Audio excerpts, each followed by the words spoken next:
streaming this panel. I'm glad you're telling me that, because otherwise I was thinking you were really holding the phone in a weird way. Please get closer. For the viewing audience, this is what it looks like up on stage.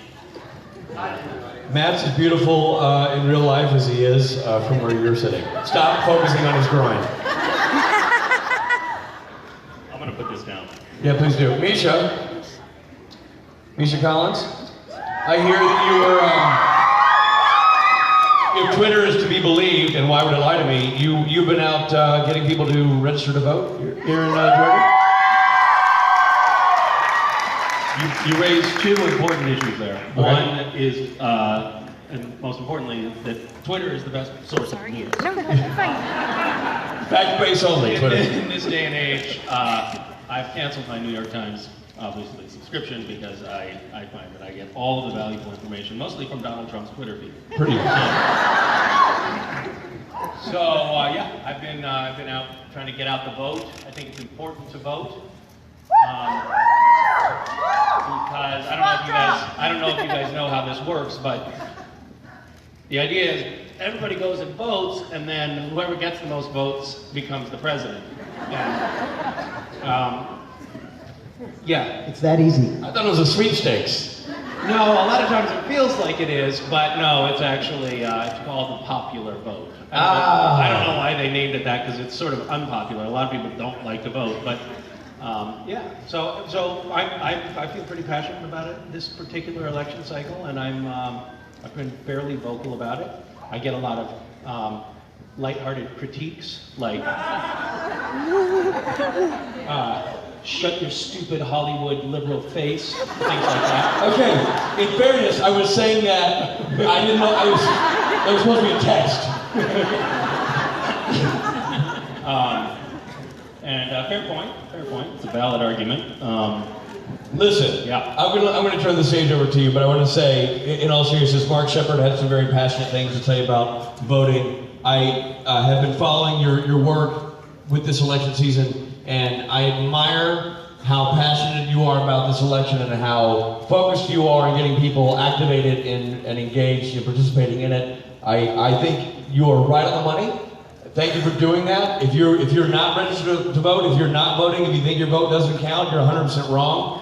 Use Misha Collins as your guide. Get out there, vote, be involved, stay involved.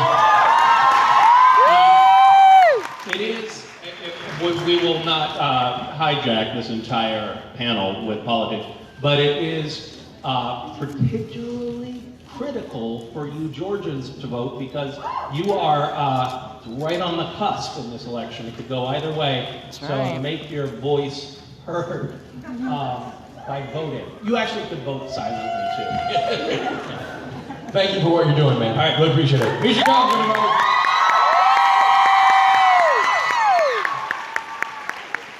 Okay. Great. Really? You do need it, though. I'm not so fetching on you. I think Charity should have this jacket from my cosplay, and so Misha will do what he wants, and the proceeds go to Random Acts, and it can become yours.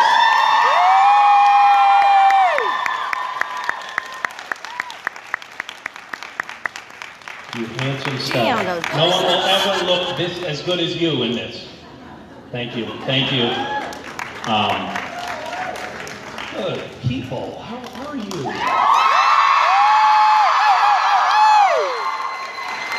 Everybody having an excellent weekend so far? Did you go to karaoke last night?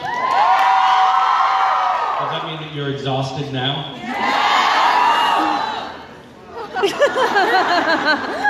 We really lost consensus on that last question. It's really lovely to be in Atlanta. I don't know why we haven't spent more time in Atlanta on our convention circuit, because you people are amazing, your city is beautiful, your buildings are lovely. You're welcome. We love you. Thank you.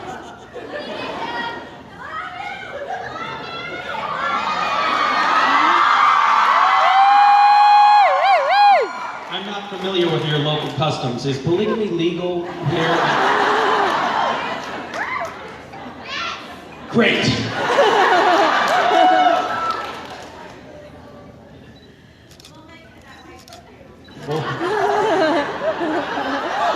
It'll be a write-in ballot initiative. Misha for president!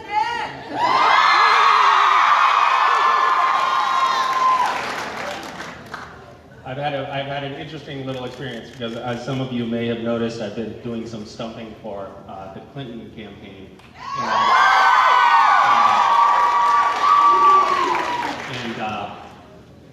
And I didn't know what was in store for me when I signed up for it. So when I went to Iowa, I thought I was joining into rallies where there were other people who were informed about politics who were going to be talking, and that I would just be like waving, like. And I got there and I was like, oh, these are rallies and it's just me and people are asking me policy questions. I really wish I had done my homework. But my favorite question that I've gotten repeatedly is, why should we listen to a celebrity? And I'm like, you shouldn't. A big part of the problem. You shouldn't listen to celebrities or people who are on Celebrity Apprentice or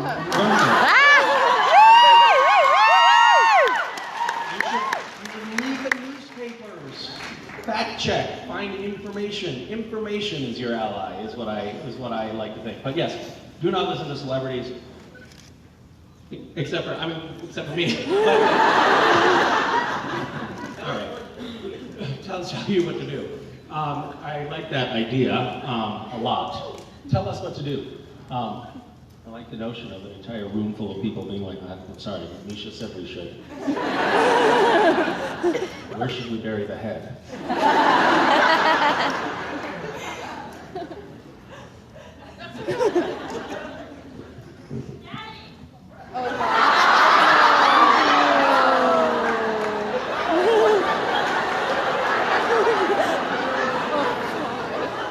I have fallen into the most surreal subculture.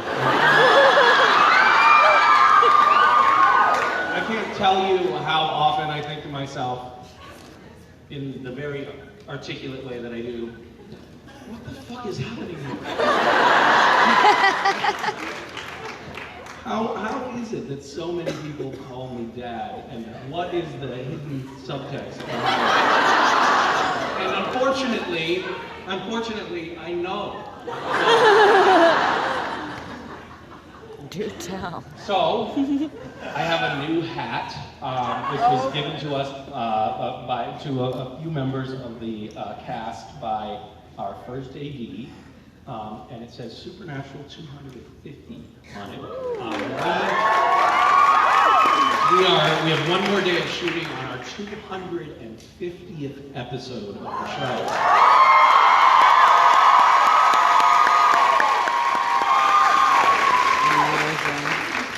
Which means if you want to binge watch Supernatural, you have to quit your job. You have to drop out of school, and you have to hunker down 40 hours a week for 7 weeks.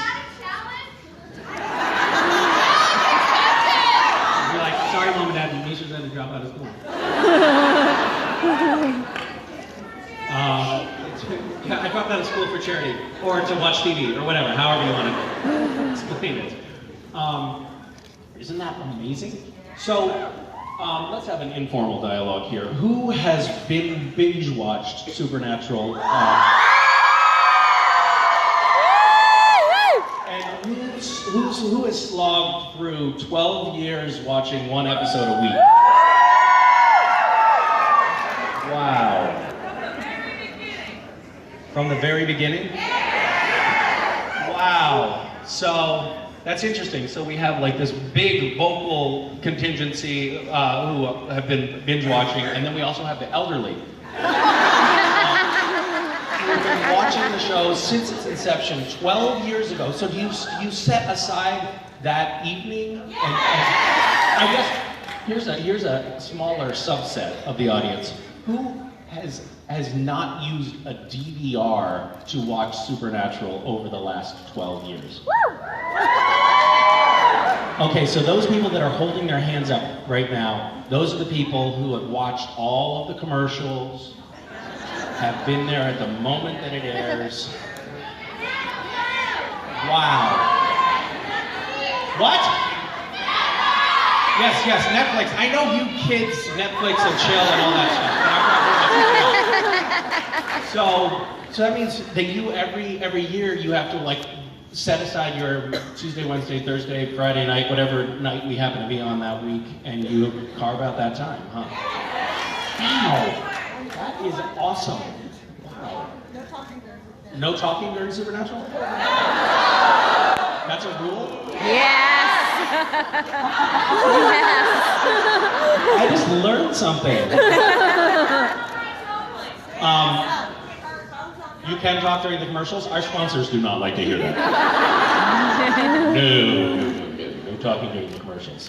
No, pretty much, I mean, in the sort of inner sanctum of Supernatural, we have a similar rule, which is you're only allowed to talk when Mark Shepard's on the screen. And otherwise, no talking. But we get it, basically the same idea.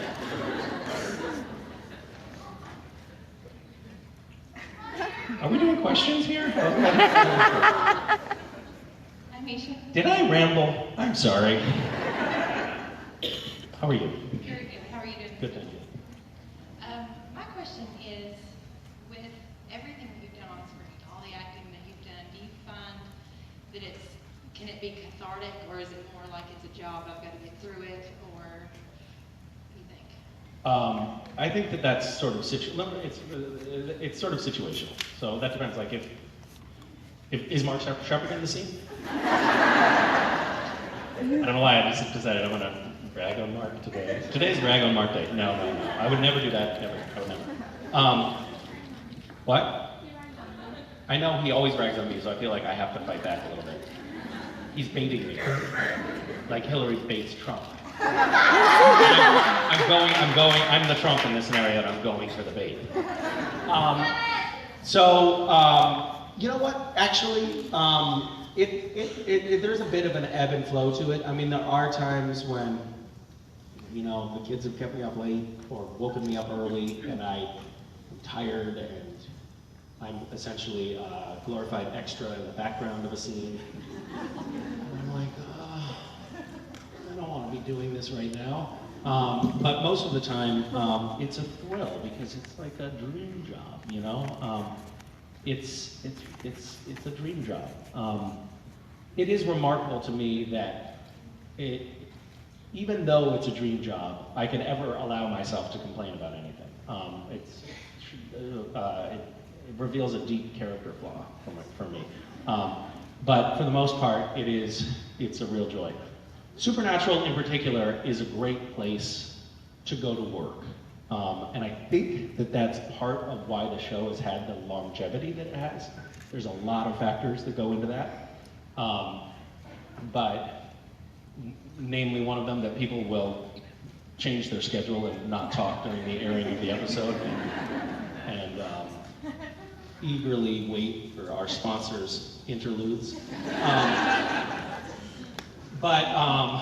It's a great work environment where there's a lot of laughing and a lot of camaraderie, and the crew works their ass off. I mean, there are so many crew members on our show that have been there since season 1. Woo! And the schedule that the crew has to keep on the show is brutal. I mean, it's at least 65 hours a week, plus commuting. And commuting can be a bitch because we shoot on location all over the place. And even though, you know, I mean, we were shooting until 4-something a.m. on Thursday and later on Friday this week, and in the rain outside. And if it weren't a great group of people would be running for the hills. Like you can't. It can be a real slog at times. But it really is a family on set, and so that helps mitigate any of my character flaw moments of self-pity. And now you're here, so thank you. And now I'm here, which is also a dream job. So yeah, cool. Thanks.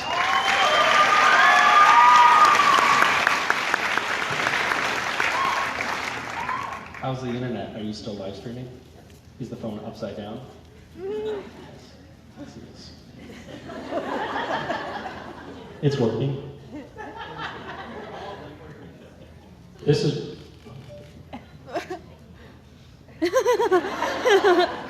So this is for the internet to see what you guys look like.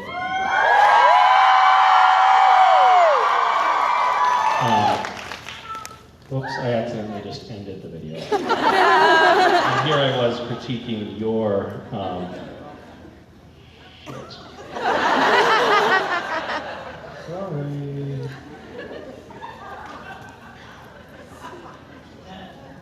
You're so good at this.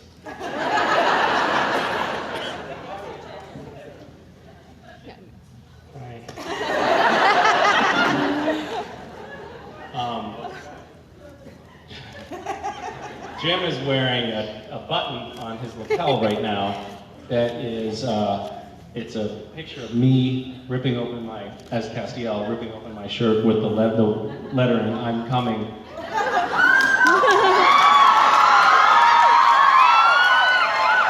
I guess it's I am coming, right? Yeah. Which was one of those things, I don't know if any of you remember, this was at some point in the past we shot this. Was it last year? Yeah. And I guess Amara had burned that into my chest. I can't remember. Yes. So Amara had burned into my chest, I am coming. And I was supposed, in the script it says, you know, Amara burns into Castiel's chest, the letter of the words, I am coming, and I read it, Jared read it, Jensen read it, we all read it, and then I got to set, and they're like, all right, here we are, we'll take off your shirt, we're gonna put on the prosthetic sort of makeup stuff. And I was like, oh yeah. It said, I am coming?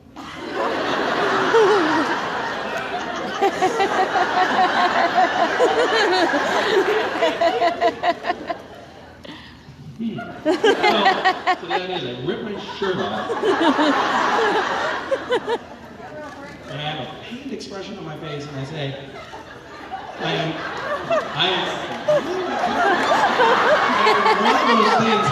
one of those things that didn't dawn on anyone reading the script, like, let's reword that one. Let's tweak it a little bit. And so, and unfortunately it was actually prosthetic makeup. Like the letters are raised and textured and they had been made in a studio before. So we couldn't just on the fly change the spelling or the phrasing. So we had to stick with it.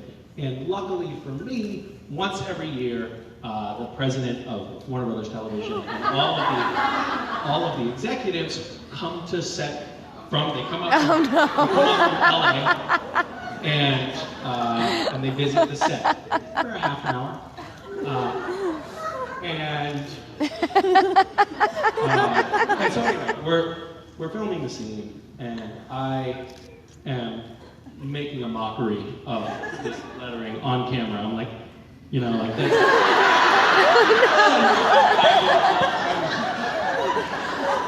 acting out what it says on my chest. And there was an uncharacteristically quiet amount of non-laughter coming from behind the monitors, and I'm like, I'm giving you guys good material here.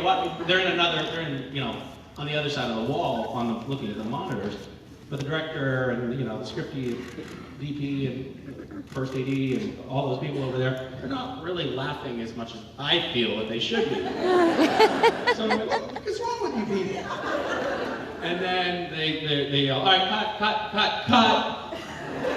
And I walk around a little bit incensed. I walk around off the set and back to the monitors, and I see that there's the president of the network.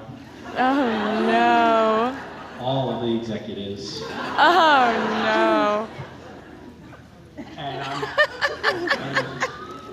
I'm mortified. Especially because we had just had this sexual harassment training. Oh my God. Where it had been specifically stipulated the kinds of behavior that are considered unacceptable in the workplace. And this was sort of like a poster child of that kind of behavior. to talk your way out of. Anyway, needless to say, I think I sort of burned that image into their minds. I really nailed that one. Oh, God. Okay, whose turn is it? I'm really rambling today, sorry. Have we done one question? Is that Don't worry, you guys. We're definitely going to get to the second question. Yes. Hi, Misha. How are you? I'm doing good. How are you? Good, thank you. What's your favorite part about playing Castiel? My favorite part about playing Castiel.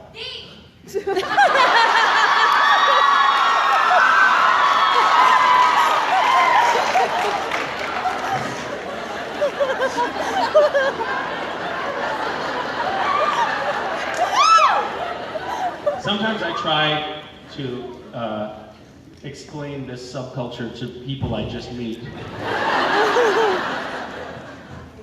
I'm sorry. They don't understand. They don't understand. I don't understand. Nobody, but they don't understand. We're sorry, but we're not ashamed. That's actually a real. That should be the supernatural fandom motto. We gotta stick with that. I'm sorry, but I'm not ashamed. Wave your freak flag high. All right. My favorite part about playing Cass. I don't know. That's a good question. There's a lot that I like about playing Cass. I like that the character changes a lot. I like that he has superpowers. That's pretty cool. I like that there are action figures of my character. That's sort of always a childhood dream of mine to actually have an action figure. I think it was maybe season 6 or something like that when there was a kid that Castiel had been shrunk down by the. Thank you. And what's it called? Sorry, the quality isn't better. That word was escaping me. Subsequently, people accused me of being the Antichrist on the internet, which was kind of cool.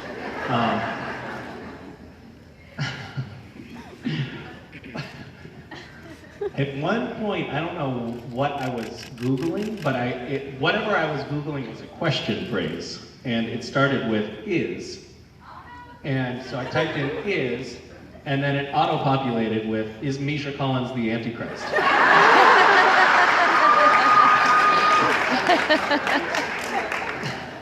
Which means more than one other person had Googled, is Misha Collins the Antichrist?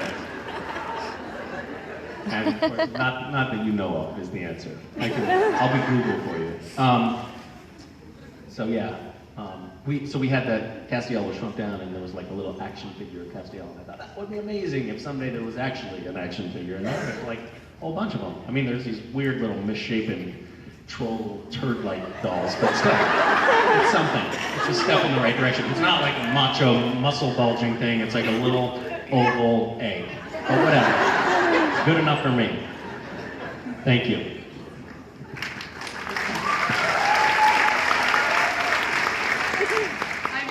Hi. I'm Julie. My question is, my friend wanted me to ask her, her name's Sadie Lowe, she's over there. And the question is, if Castiel were to occupy another vessel, say a girl, would he or she be with Dean?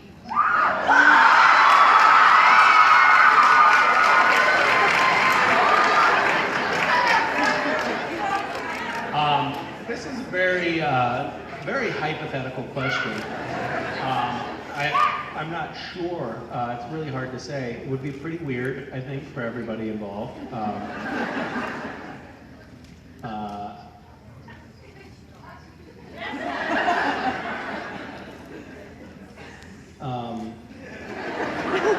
I think that for it to work out, the girl whose body Castiel had occupied would have to be Dean's type.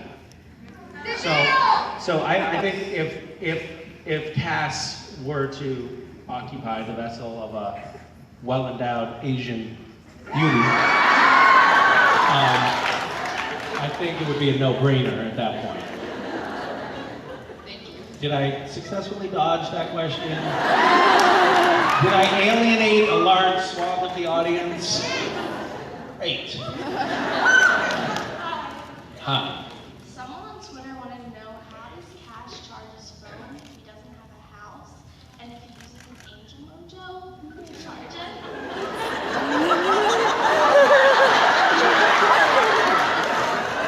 I'm so glad we're finally getting.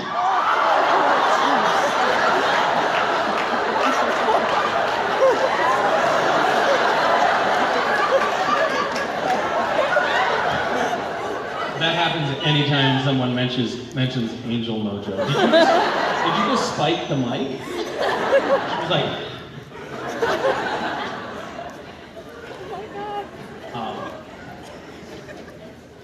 For the record, in case you didn't see me jump, that scared the shit out of me. Yep, noticed that. Me too, me too. Yeah. CW actor collapses dead from a heart attack.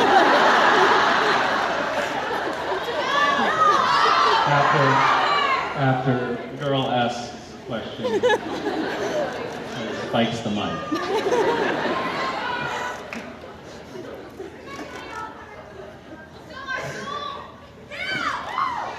Oh, thanks. The resurrection.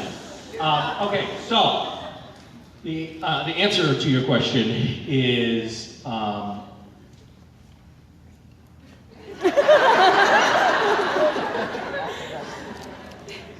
Castiel, right under his Enochian warding tattoo, has a USB port. Good answer. Thank you. Hi. How are you? I was wondering, is there anything that you did in your past that you regret now?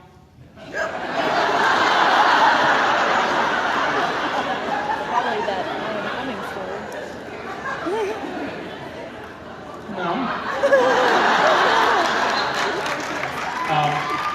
Are you like coming forward with some story of something atrocious that I did? Is that what this is? Are you confronting me with one of my most insidious past actions? I'm nervous, actually. I'm like, please don't talk about that time that I... yes, I am full of regrets and self-loathing, if that's what you're getting at. Thank you. Aww. Wait, you don't have to leave yet. You can come back. Why do you ask that question? The entire fandom wants to know all about you.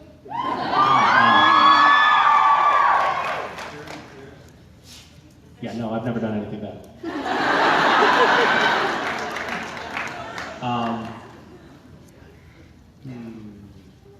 Trying to think of a good story.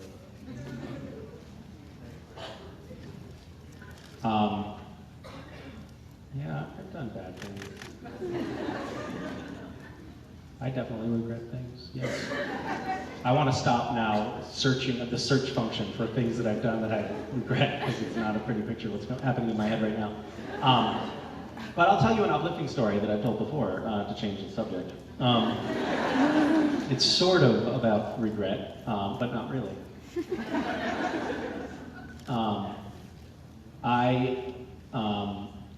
Well, this is a regret I have, actually. This is a regret. I don't really, I am not spending enough time being present and attentive with my children in their most formative years. And it is something that is current, it's present tense. Like I'm currently doing things that are building up future regret, I think. But I'm regretting it right now.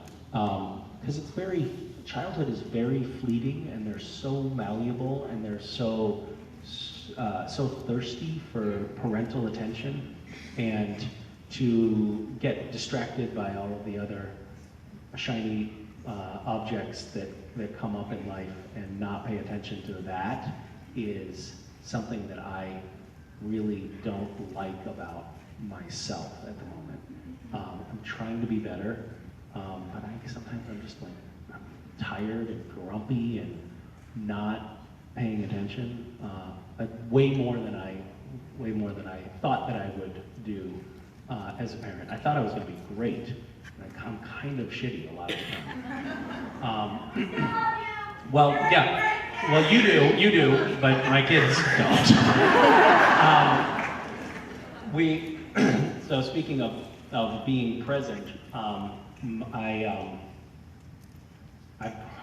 tear up every time I tell this story. So I was tired, I was grumpy. I think I had a little bit of a cold. We had gone to the playground, and I was telling the kids to come get in the van. And I'm not even sure where we had to go. I think I often am finding myself like, come on, hurry up, you guys, hurry up. Quit dawdling, you know? And we actually don't have anywhere to go. But it's just like this sort of mindset. And so I was like, well, come on, get in the car, we gotta go. And Mason goes, she says, oh, but wait, there's dandelion things with the fuzz on them, like the dandelions that are going to seed that you can blow on. And I was like, oh, Mason, just get, okay, I'll be a good dad, we'll go pick these stupid fucking dandelions. So I picked one for each, myself and West and Mason, and I gave them the dandelion. I was like, now you get your dandelion when you buckle your goddamn car seat. And they buckled their car seat buckles. I gave them the dandelions, and I blew on mine, and I wished silently to myself some platitude like, you know, world peace or something like that, that I put no thought into. And West, he went next, and he said out loud, I wish for something that was a little more thoughtful. He wished for I wish for a cheetah. And then Mason was just holding hers and looking at it, and Wes said, Mason, you have to blow on it. When you blow on it, you can make a wish. And she looked like, oh, wow, that is awesome. Because at, you know, her stage of development, a wish is probably, you think about, you can make up a wish, you're probably gonna get that thing. And so she blew on it, and she said, I wish for this.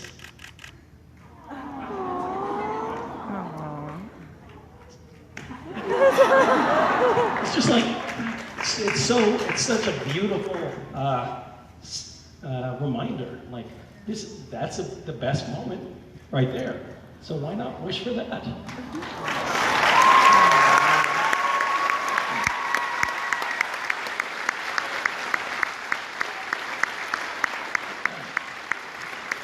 I should practice telling that story at home so I detach myself from it a little bit better. Embarrassing. My mascara's wrong. Hi. Hey, sorry to dwell on the subject of your family, but is Oh, there... shit, yeah. I think I might be a little too emotionally fragile right now to talk about. Yes, go ahead. I don't really have a backup question, I'm sorry. But what in particular does your family do that inspires you the most in life? What does my family do that inspires me? Yes. Oh, God.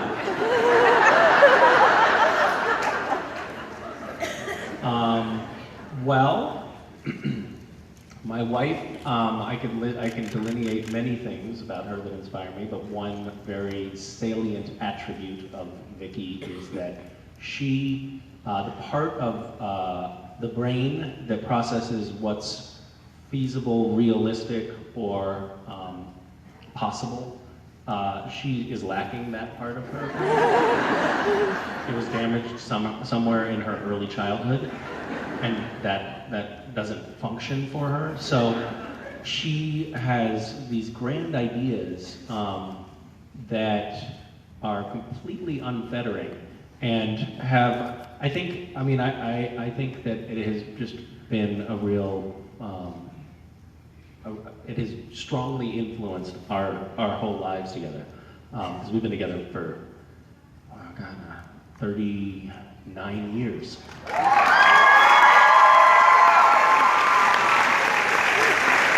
That's a lie. I'm 42, and we did not start dating when we were 3. But it's actually not that far off. I think we just had our, what's today's date? 22nd, okay, shit. the anniversary of when we met is the 24th, and we will, I think it's our 20th. So it's year together. So I'm gonna look that up. It's been a while. Anyway, so for me that is that's an amazing quality that she has. It's very inspirational. Mason is endlessly present, as I have described, and West is just super fiery. He just has this great fight that I love about him. Like, he is kind of not afraid of any situation or challenge, which I like. I think I'm gonna start getting jealous of him soon, though. So I'm not crazy about that. Yeah. One of my other favorite kid stories is Mason is very adorable. And we were in bed, we were reading. They sort of snuggle up at bedtime for reading stories. And I said, I love you guys. I want you to stay my little babies forever. And Mason says, no, I'm going to grow up. I said, no, I want you to stay my little baby forever. No, I'm going to grow up. No, I want you to stay my little baby forever. No, I'm going to grow up and I'm going to get old and I'm going to die.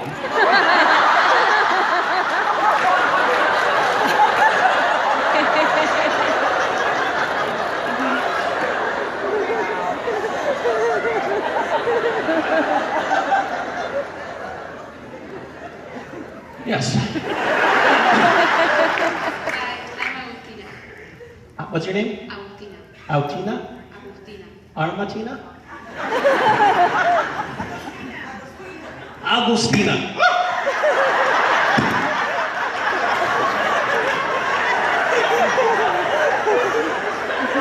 Okay, who's doing it? Can't take it. Today in the photo, I had a chance to tell you that I love you, so that. Oh, goodness, thank you. And now my question. I was just talking about my wife. In Supernatural, when you think of a happy ending for Castiel, what do you think? Happy ending for Castiel? Well,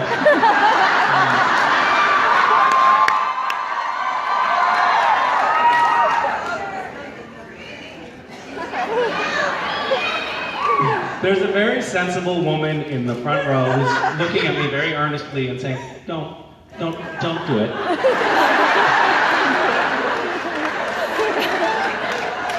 Don't. You're better than this. Don't go there. Don't. And she's.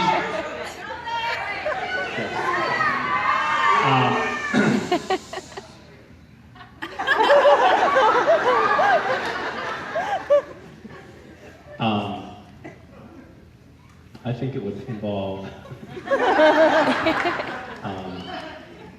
a sunset and I mean, I don't know.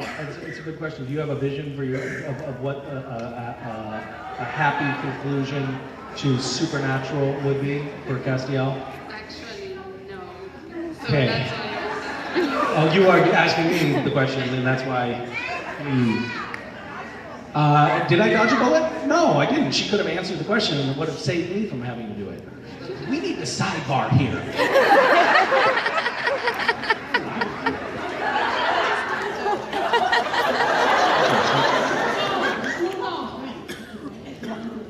Okay, well, I think the writers might want, I mean, you don't know what the writers want.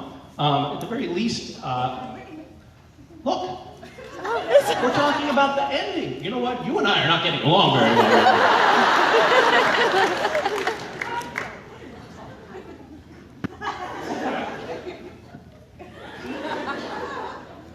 This has stirred up quite a bit of controversy between me and the VIPs, and I feel uncomfortable alienating our top dollar clientele here, so I don't really know what to do here. But I do think that I think that were Castiel ever to wander into a seedy massage parlor,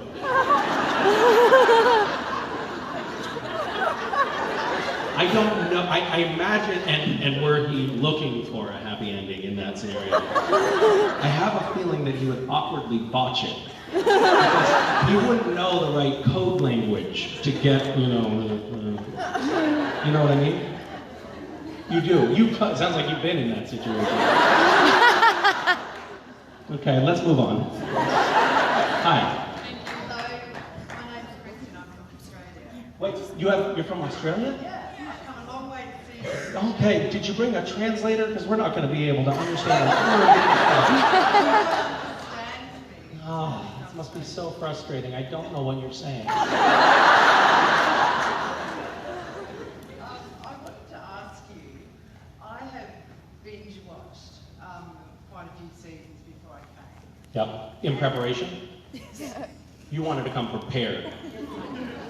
Okay. And I love all the religious yin-yang stuff going on with many different things they've done. And I wanted to know, did the cast know about Chuck? And because in Swan Song, he never died, he just vanished. And he appeared, you know, in fan fiction and all of that. Did you guys? It's some of my favorite fan fiction. I love the Chuck fan fiction. He hid the ambulance from you What? as God. He What? obviously hid the ambulance when you went looking for God. Yes. And I just wanted to know though, the cast, you guys, did you have any idea that he was going to stick around and be God? And, you know...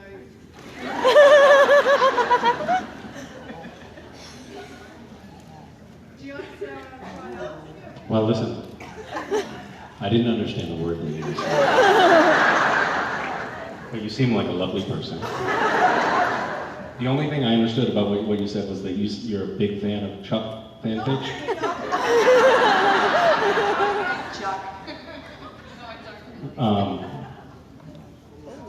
Is it the beard?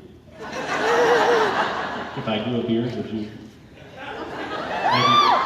come over to my fanfiction? Okay, but we digress. I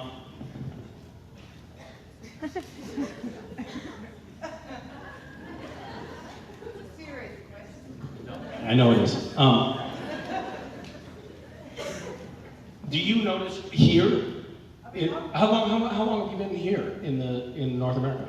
Only 5 days now. 5 days. Have you noticed? Does the toilet twirl in the opposite direction? I'm really jet lagged, so... You're jet lagged. Okay. You just want me to answer your questions so you can go sit down. I get it. That makes sense. That makes sense. This is frustrating. I get it. I wouldn't want to be in this situation either. Some jerk just not answering the question. Diverting, talking about the toilet bowl. What the hell is happening? Yeah, it sucks. You know what? It does. I'm sorry. But welcome to America. You know?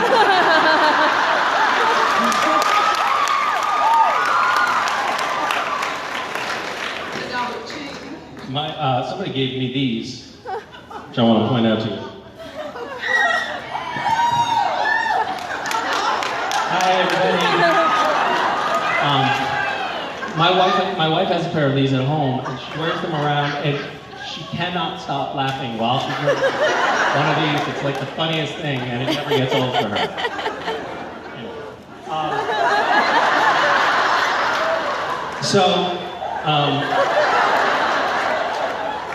Your question was, what's that? Your character hasn't met God yet, and I'm thinking... Are you still on this? Unbelievable! I was talking about something important.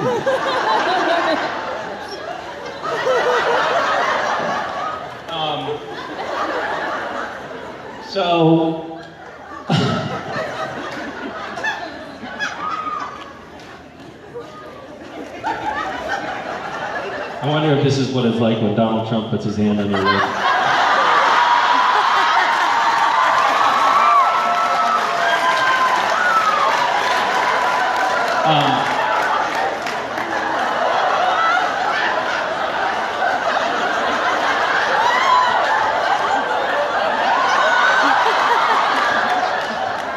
I digress again.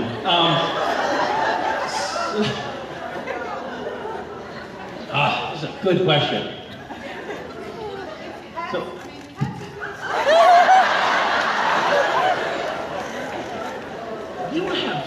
your people have stamina, huh? Right on, I love that. That's amazing. You came a long way to ask this question, and you're not going to be distracted by my. Well, I can't wait to see when you meet God anyway. I think that's going to be amazing. Wait a minute. Okay. Things are coming into focus for me here. Okay, so wait a minute. You prefaced this entire rambling question of yours with you binge watched in preparation. Yes. Yes. Is this your first convention? Yes, it is. How many? It's not going well. It's not going well. This is very normal hazing process that we're engaged in right now. So, how many seasons have you watched? I've watched from the very beginning All the way to where?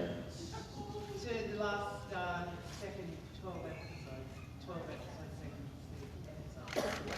second episode. Ouch. 12 episodes, second episode of the 12th season? Okay, so you watched all the way through? Yeah. Okay, because I thought you asked me, do I think Cass is going to meet God? No. Just the reaction that you have and had when you met God. Yep. Obviously, you've been looking for him. Right. It was a big deal throughout the whole thing. God is often considered a big deal. Yep.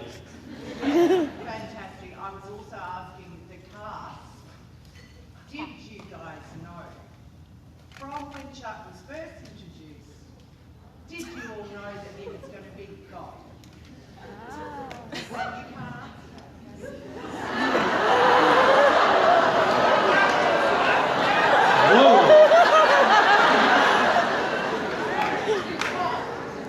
I don't know about down under, but here in America, you don't talk to people that way. So, yes. So in season 5, we had an inclination because Eric Kripke had created this scenario where the writer who created the entire universe of SPNatl was God-ish. It seemed like he might be God, right? And we saw that he was probably going in that direction because writers always think of themselves as gods. What? Writer within a writer type situation. Well, yes, I suppose that was what it was, because he was a writer that the writer was writing about. So yeah, I think so. I feel like we've gotten to the bottom of this. Are you going to go back home and tell your people what a pleasant interaction we had?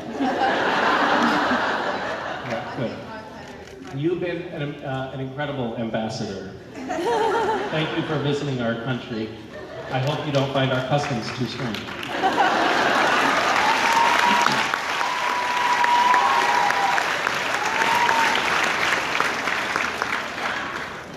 Hi. Hi.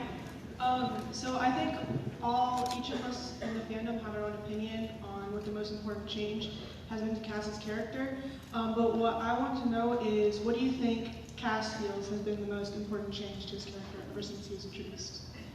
Ever since he was introduced?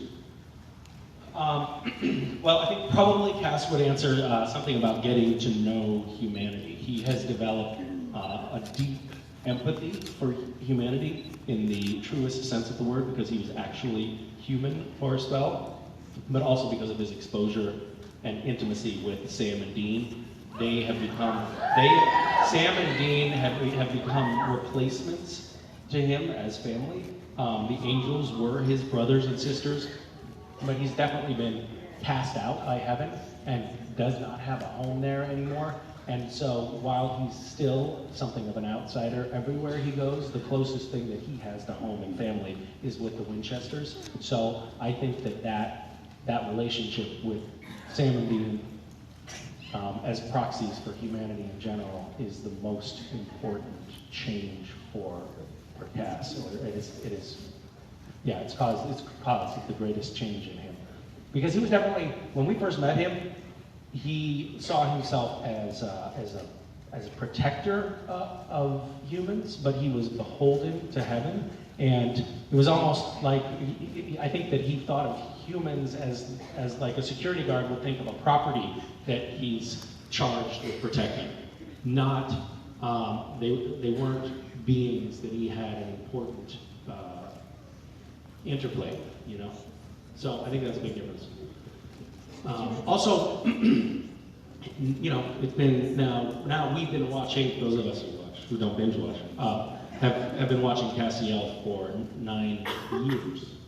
And so he's gotten increasingly more, I would say, chiseled.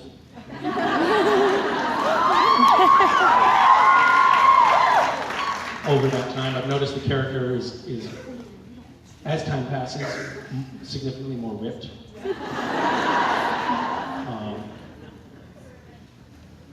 Thank you. Hi.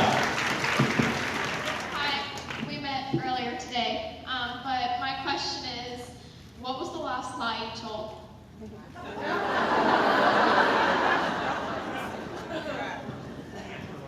Over the last 9 years, Castiel has gotten significantly more rich.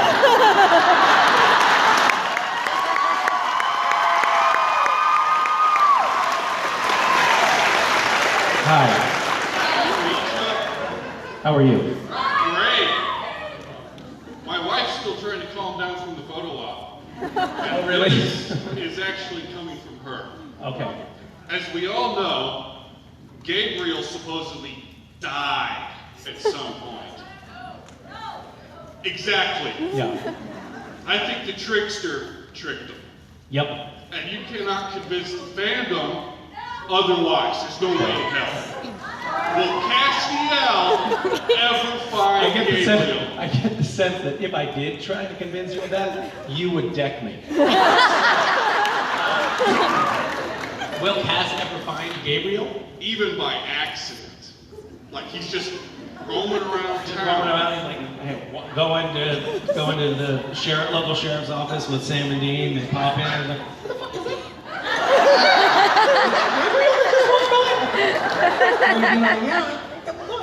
Hey, Gabriel! Oh, he's gone. What the hell? That would be a great motif to play out over the course of the next 7 or 8 seasons. It's like, Gabriel, we think, somewhere in the distant background. Is that Gabriel? It's actually a really good idea. Thank you. If you see that implemented on screen, you'll know that you were its creator. But you will get no royalties. Hi. Hi, my name is Alicia. Hi, Alicia. Since Castiel has become more human and even was trying to date, is there a possibility that he would date and even conceive with a woman, considering he uses his angel blade for protection? Wait. Okay, what? Is there a possibility that Castiel would grow a family with a human woman and would the child have angel powers, or would the child be pure Jimmy DNA? What? Jimmy. Oh, God. Okay. So, I hate to school you on supernatural mythology, but it looks like I'm going to have to. If an angel copulates with a human, the spawn is a Nephilim.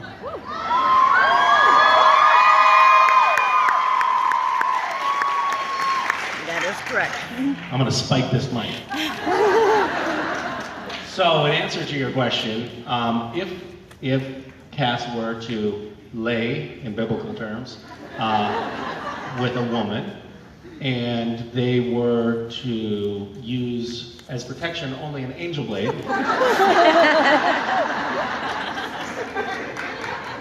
it's entirely possible that a Nephilim would be conceived, and Nephilim are very powerful beings. So, you know, could cause a real disturbance in the force. To use another term that I borrow from the supernatural canon.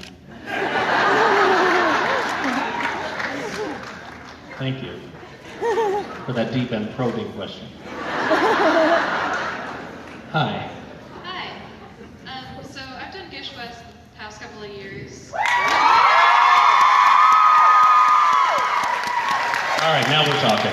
Alright, and I've seen some incredible and amazing things come out of people who do it. So I was wondering, although they've done some like great things for the community, what's the most entertaining thing you've ever seen or done? So the very first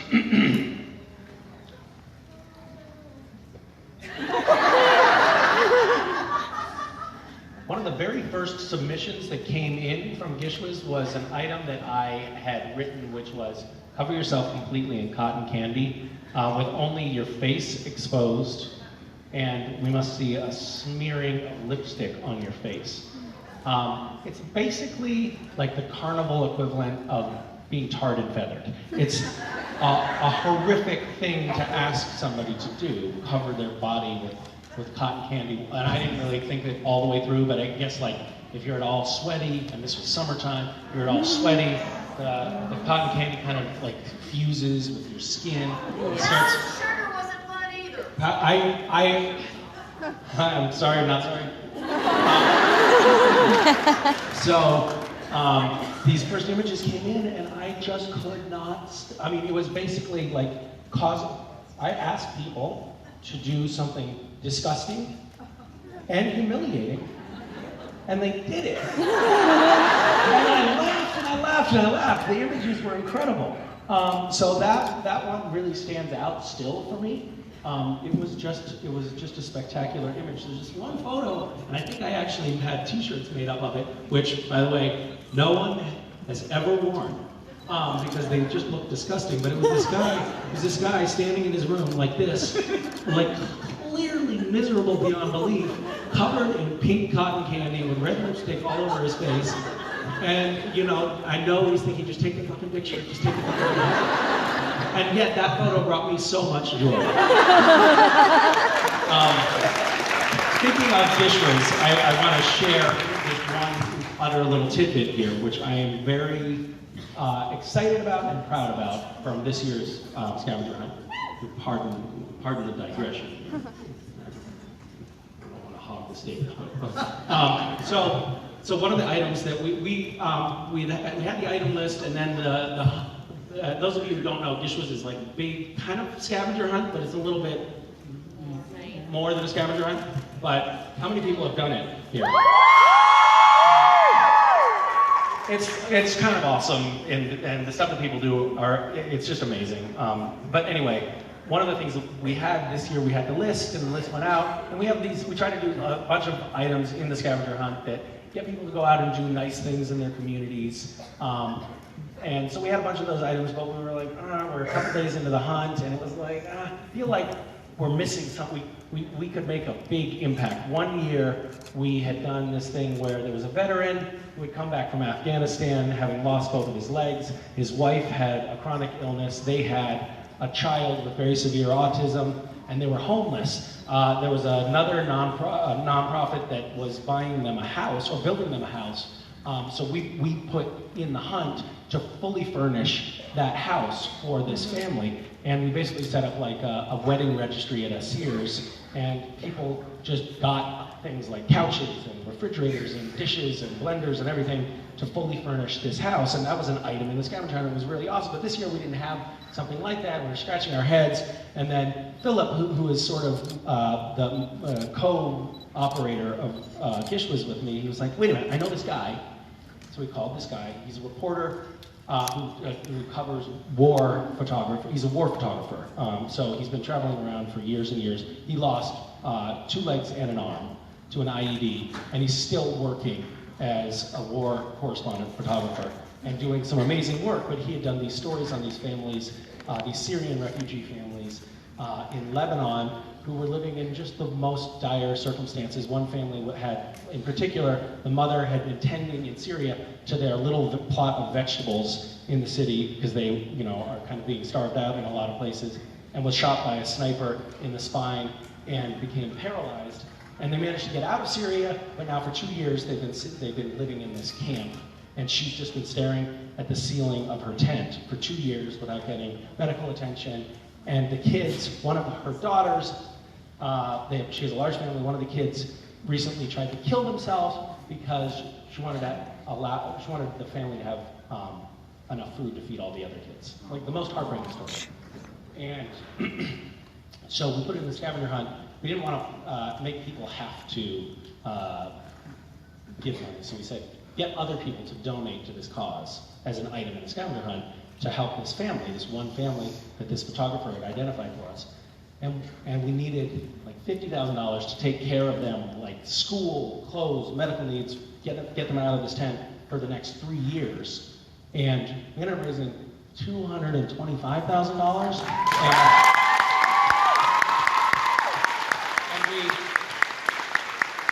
So we had to scramble, like that right away. We had raised enough money for that one family, and then we had to scramble to find another family, and another family, and another family.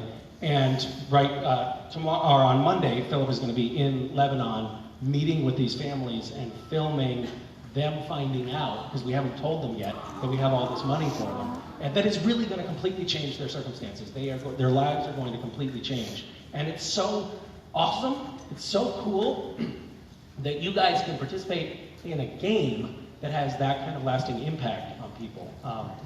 So, go Mission.